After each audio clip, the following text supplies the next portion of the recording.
Meus amigos, eu vou ser breve, mas eu prometi falar com vocês quando eu pudesse e eu tenho um enorme respeito por vocês, pelo meu público.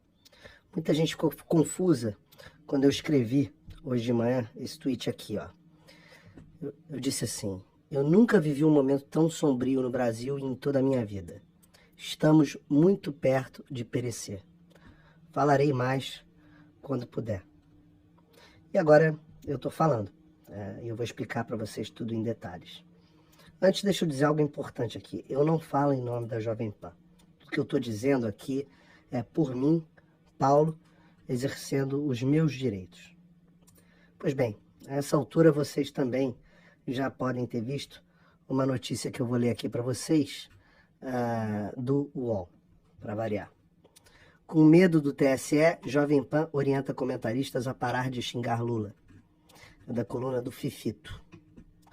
Tá aqui, ó. Depois da decisão do Tribunal Superior Eleitoral, TSE, de suspender propagandas ofensivas a Lula e Bolsonaro, a Jovem Pan acendeu um sinal amarelo para alguns de seus comentaristas. A ordem é maneirar no vocabulário dos programas da casa. A partir de agora está proibido usar adjetivos ofensivos contra Lula, candidato mais atacado pela linha editorial da emissora. Mentira, Lula não tem uma linha, a Jovem Pan não tem uma linha editorial contra ou a favor de nenhum candidato, e eu vou falar mais algumas mentiras a respeito, mas vamos continuar lendo aqui. Em mensagem encaminhada para a redação, a chefia veta veementemente o uso das palavras como corrupto ou ladrão. Leia o comunicado na íntegra abaixo. Caros, com base em decisão do TSE proferida nesta segunda-feira, estamos orientados pelo jurídico a não utilizar as seguintes expressões nos programas da casa: ex-presidiário, descondenado, ladrão, corrupto, chefe de organização criminosa.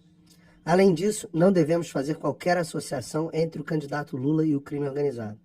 E mais, as críticas aos ministros e ao judiciário não são recomendadas pelo nosso jurídico neste momento. O descumprimento dessas determinações pode levar não só a direito de resposta, como também a multa de R$25 mil e a remoção dos conteúdos de nossas plataformas. A direção de jornalismo reforça que aqueles que não se sentirem confortáveis com essa determinação, com base em decisão da Justiça, devem nos informar para que possam ser substituídos dos seus programas. Ele acrescentou depois isso aqui: por meio da sua assessoria, a Jovem Pan afirma que se trata de uma orientação editorial que reforça a importância do cumprimento de uma decisão judicial que impõe restrições ao trabalho jornalístico. Não existe medo, como escreve o colunista, existe respeito à justiça. E a própria nota da Jovem Pan já esclarece algumas coisas, mas eu quero esclarecer os fatos para você. A notícia tem um componente verdadeiro. Qual é a parte verdadeira? De fato, essa mensagem foi enviada hoje de manhã para todos os comentaristas no nosso grupo de WhatsApp. E foi isso que me levou a escrever essa mensagem. Olha, eu nem quero entrar aqui no mérito de quem foi o verme que vazou uma mensagem tão sensível, restrita aos comentaristas da emissora, porque isso agora não importa. O que importa é que o teor desta mensagem é verdadeira. A notícia é falsa. Com medo do TSE, a Jovem Pan orienta comentaristas a parar de xingar Lula. Não há medo. Ao cumprimento de uma decisão judicial proferida na segunda-feira que proíbe de fato que o Lula seja chamado dessas coisas: ex-presidiário, descondenado, corrupto, etc.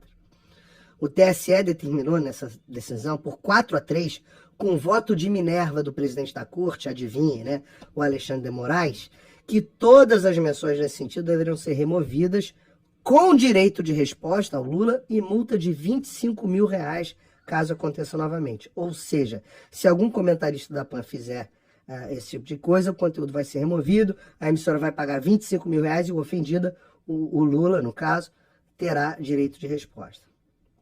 Veja, alguns adjetivos, como corrupto, são subjetivos. Sempre foram aceitos dentro do livre exercício do jornalismo, tem ampla jurisprudência no país nesse sentido. Outros, como descondenado e ex-presidiário, são fatos biográficos incontestes da vida do Lula. Mas agora o TSE vem fazendo, como fez com a Brasil Paralelo nesses dias, uma inovação. Eles inventaram o fato verdadeiro que pode levar o eleitor às conclusões falsas. Eles estão chamando isso de desinformação, ou pior, inventaram um outro termo, desordem informacional. Não é mais fake news. Acabou o negócio das fake news. É verdade, fato verdadeiro, mas que leva o eleitor a uma conclusão que eles não gostam. Uma conclusão contra o candidato que eu não posso deixar de achar que é o candidato que eles favorecem, né? Não há nenhum tipo de decisão envolvendo, por exemplo, a Globo News ou a CNN Brasil. Eu sei que ninguém assiste o CNN Brasil, mas a Globo News, que é quem compete com a Jovem Pan, quando eles chamam o Bolsonaro de... Quando eles mentem, por exemplo, a respeito do orçamento secreto, quando eles falam dos imóveis, eles também continuam falando. Quando eles chamam o Bolsonaro de genocida e coisas do tipo, não, tudo isso pode. Agora, a Jovem Pan, os comentaristas de opinião não podem mais ter as suas opiniões. Reparem, baseadas em questões reais. As condenações do Lula aconteceram. O esquema do mensalão aconteceu, o esquema do petrolão aconteceu. Bilhões foram devolvidos.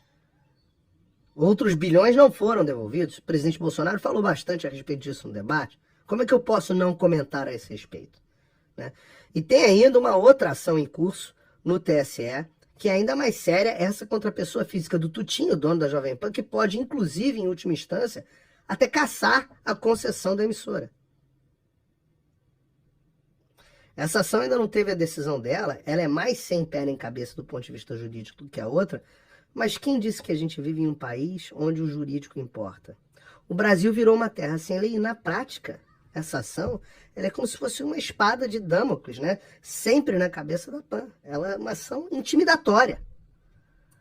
Todas as ações desse tipo, essa avalanche, já foram tantas ações de direito de resposta em cima da PAN, elas têm um efeito de ameaça. E aí eu estou inferindo aqui, eu, Paulo, vem a recomendação do jurídico da PAN, e essa sim é uma recomendação, que não façamos críticas ao TSE e ao Judiciário. Ora, vejam, como é que se chama um regime em que a gente tem medo de criticar uma autoridade vigente? Um veículo de imprensa tem medo de criticar uma autoridade vigente. Como é que se chama isso? Pelo amor de Deus, acordem. Não importa o seu espectro político. Pode ser isentão, mas você deveria ser contra isso, porque isso vai se voltar contra você mais cedo ou mais tarde. E mais, qual é a legitimidade? Como é que funciona um país onde o presidente eleito, se o Lula for eleito, digamos que o Lula seja eleito, como é que funciona a legitimidade de um país onde um presidente é eleito com uma corte funcionando em favor dele nesse sentido?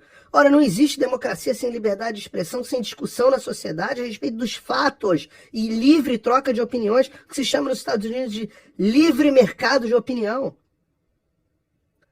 Veja, eu sempre tive uma política de tolerância zero contra qualquer interferência nos meus microfones pela Jovem Pan, vocês sabem disso. Quando tentaram interferir no meu microfone, foi um indivíduo, eu entrei em conflito com ele e saí da emissora. Mas dessa vez não se trata disso, a Jovem Pan é vítima nesse caso. O clima da direção é de revolta com a decisão. Eles gostariam que eu pudesse fazer os meus comentários como faço, que levam o programa ao qual participo a ter se tornado líder de audiência no horário. Mas uma vez que foi decidido pelo judiciário, que alternativa que eles tinham? Desobedecer a decisão, por mais ilegal e absurda que ela seja? E aí? O conteúdo ia ser removido, a Jovem Pan ia ser multada, ia ter que dar direito de resposta e ainda ia dar argumento para um dia, quem sabe, derrubarem a emissora, tirarem a emissora do ar. Ou vocês têm dúvida de que eles iriam tão longe? E do meu lado, o que eu poderia fazer? Eu podia deixar a Jovem Pan de novo em protesto, mas há 10 dias da eleição, a quem que eu estaria servindo se eu deixasse de falar o que eu posso falar? Então eu optei por ficar, eu vou ficar. E eu vou falar o que eu puder falar. Mas saibam, a partir de hoje, os meus comentários na PAN não são mais livres.